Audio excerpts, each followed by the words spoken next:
ಜೀವನ ತಂತಿಗಳ ತರಹನೇ ಒಂದ್ರೊಳಗೊಂದು ಸುಲಭವಾಗಿ ಸಿಕ್ಕಾಕೊಳ್ಳ. ಪ್ರತಿ ಹಂತದಲ್ಲೂ ಎಳೆದಾಡದೆ ನಿಭಾಯಿಸಿದ್ರೆ ಬಾಳು ಬೆಳಕಾಗುತ್ತೆ. ನಮಸ್ಕಾರ, ನಾನು ನಿಮ್ಮ ವಿನಯ ಪ್ರಸಾದ್. ನೀವು ನೋಡ್ತಿರೋದು ಪಿರಾಮಿಲ್ ಫೈನಾನ್ಸ್ ಅರ್ಪಿಸುವ ಸಮೀಕ್ಷೆ. ತುಮಕೂರಿನ ನಮ್ಮ ಕಿರಣ್ ಅವರ ಕಥೆನೂ ಸ್ವಲ್ಪ ಇಂಥದ್ದೇ. ಶ್ರದ್ಧೆ ಹಾಗೂ ಧೈರ್ಯದ ತಂತಿಗಳನ್ನು ಜೋಡಿಸಿ ಸ್ವಂತ ವ್ಯಾಪಾರ ಮಾಡೋ ತಮ್ಮ ಕನಸನ್ನ ನನಸಾಗಿಸಿಕೊಂಡ್ರು. ಬನ್ನಿ ಅವರ ಅನುಭವದ ಮಾತುಗಳನ್ನು ಕೇಳಿ ತಿಳ್ಕೊಳ್ಳೋಣ. ಮೇಡಮ್ ನಮಸ್ತೆ. ನಮಸ್ತೆ ಮೇಡಮ್. ನಮಸ್ಕಾರ. ನಮಸ್ತೆ ಮೇಡಮ್. ಕೂತ್ಕೊಳ್ಳಿ. Thank you. ನಾವು ಕೂತ್ಕೊಳ್ಳಿ. ನಿಮ್ಮ ಊರು? ನಮ್ಮ ಊರು ಸ್ವಂತ ಊರು ಬಂದು ಕುಣಿಗಲ್ ಮೇಡಮ್, ಹೋಮ್ ಟೌನು. ಹಾಂ. ಈ ಎಲೆಕ್ಟ್ರಿಕಲ್ ಕೆಲಸನ ಹೇಗೆ ಶುರು ಮಾಡ್ಕೊಂಡ್ರಿ ನೀವು? ನಮ್ಮ ಫಾದರ್ ಒಬ್ಬರು ಎಲೆಕ್ಟ್ರಿಕಲ್ ಕಾಂಟ್ರಾಕ್ಟರು. ನಮ್ಮ ಬೇಸಿಕಲ್ಲಿ ನಾವು ಒಂದು ಮಿಡಲ್ ಕ್ಲಾಸ್ ಫ್ಯಾಮಿಲಿಯಿಂದ ಬಂದಿರೋದು.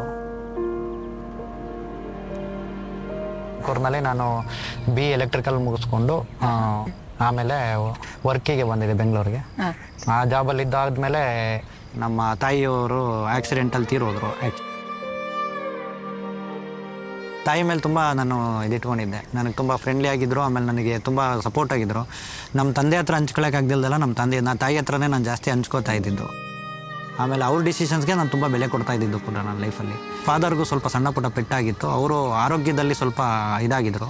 ಅವಾಗ ಧೈರ್ಯ ತೊಗೊಂಡಿದ್ದು ನಮ್ಮ ತಾಯಿ ಕಳ್ಕೊಂಡಿದ್ದೀನಿ. ಅಟ್ಲೀಸ್ಟು ತಂದೆ ತಮ್ಮ ತಂಗಿ ಇವ್ರನ್ನಾದ್ರೂ ಸ್ವಲ್ಪ ಚೆನ್ನಾಗೊಂದು ನೋಡ್ಕೊಂಡು ಹೋಗೋಣ, ಅದ್ರ ಜೊತೆ ಬಿಸ್ನೆಸ್ ಗ್ರೋತ್ ಮಾಡ್ಕೊಂಡು ಹೋಗೋಣ ಅಂತ ನಾನು ಅದನ್ನು ಕ್ವಿಟ್ ಮಾಡ್ಬಿಟ್ಟು ಇಲ್ಲಿ.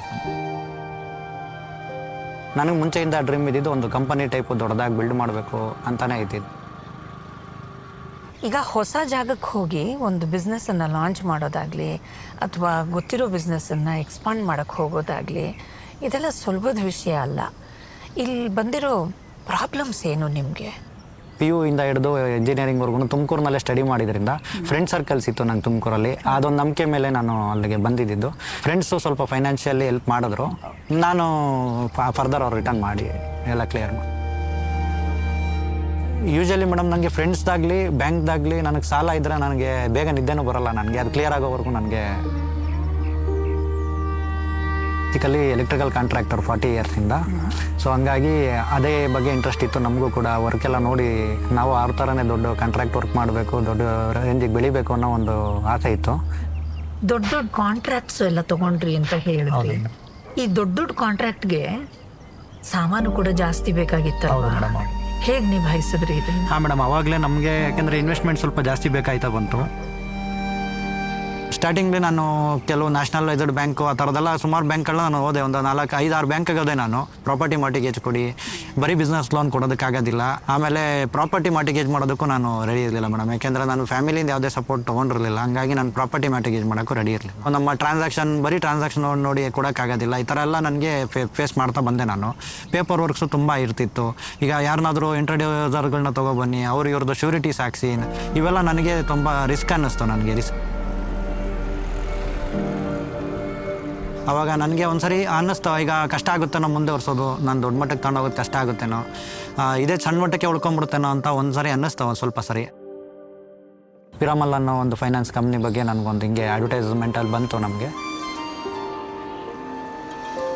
ಸೊ ಹಂಗಾಗಿ ಬಿಸ್ನೆಸ್ಸು ವಿತೌಟ್ ಮಾರ್ಟಿಗೇಜ್ ಅಂತ ಅನಿಸಿದ್ದು ಈ ಬ್ಯಾಂಕಿಗೆ ಹೋದ ಮೇಲೆ ನಮಗೆ ಯೂಸ್ ಆಯಿತು ಮೇಡಮ್. ಅವ್ರು ಯಾವುದೇ ರೀತಿ ಬೇರೆ ಬ್ಯಾಂಕ್ಗಳಷ್ಟು ನಮಗೆ ಈ ಡಾಕ್ಯುಮೆಂಟೇಷನ್ ತೊಂದರೆಗಳನ್ನಾಗಲಿ ಏನು ಬೇರೆ ಥರ ಕೊಡಲಿಲ್ಲ.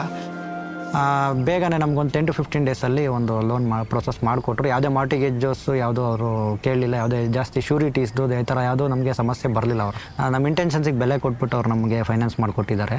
ನಾವು ಎಷ್ಟು ಬೇಗ ಆಗುತ್ತೋ ಅಷ್ಟು ಬೇಗ ಅದನ್ನು ಅವ್ರಿಗೆ ನಾವು ರೀಪೇಮೆಂಟ್ ಮಾಡಿಬಿಟ್ಟು ಅವ್ರ ಹತ್ರ ನಾವು ಒಂದು ಕನೆಕ್ಟಿವಿಟಿ ಚೆನ್ನಾಗಿ ಉಳಿಸ್ಕೋಬೇಕು ಅನ್ನೋದು ನಮ್ಮ ಉದ್ದೇಶ. ಈಗ ನಿಮಗೆ ಲೋನ್ ಸಿಕ್ತು, you are a happy person. Yeah madam. ಅಲ್ಲ?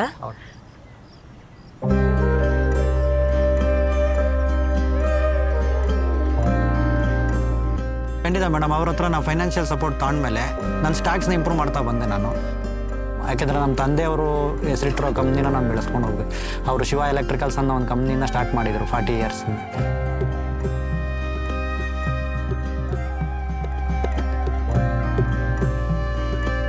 ನಾವೆಲ್ಲ ಡಿಜಿಟಲೈಸ್ ಮಾಡಿಕೊಂಡು ಲ್ಯಾಪ್ಟಾಪ್ಸ್ ಇದೆಲ್ಲ ಇನ್ಕ್ಲೂಡ್ ಮಾಡ್ಕೊಂಡು ನಾವು ನಮ್ಮ ಟೀಮ್ ಇವಾಗ billing, stock maintenance, sales, purchase ಎಲ್ಲದನ್ನು ಪ್ರತಿಯೊಂದನ್ನು ಡಿಜಿಟಲೈಸ್ ಮಾಡ್ಕೊಂಡು ಈಗ ಮೇಂಟೈನ್ ಮಾಡ್ತಾ ಹೋಗ್ತಾ ಇದ್ದೀವಿ ಮೇಡಮ್. ಈಗ ಅದರಿಂದ ನಮಗೆ ಸ್ವಲ್ಪ ಸಮಯ ಸಿಕ್ಕಿದೆ, ಈಗ ಫ್ಯಾಮಿಲಿ ಜೊತೆನೂ ನಾವು ಒಂದು ಟೈಮ್ ಸ್ಪೆಂಡ್ ಮಾಡ್ತಾ ಮೂವ್ ಮಾಡ್ತಾ ಇದ್ದೀವಿ ಮೇಡಮ್. ಈಗ ಆ ನೇಮ್ನ ನಾನು ಇನ್ನೂ ಬಿಲ್ಡ್ ಮಾಡಬೇಕು, ದೊಡ್ಡದಾಗಿ ಇದು ಮಾಡಬೇಕು.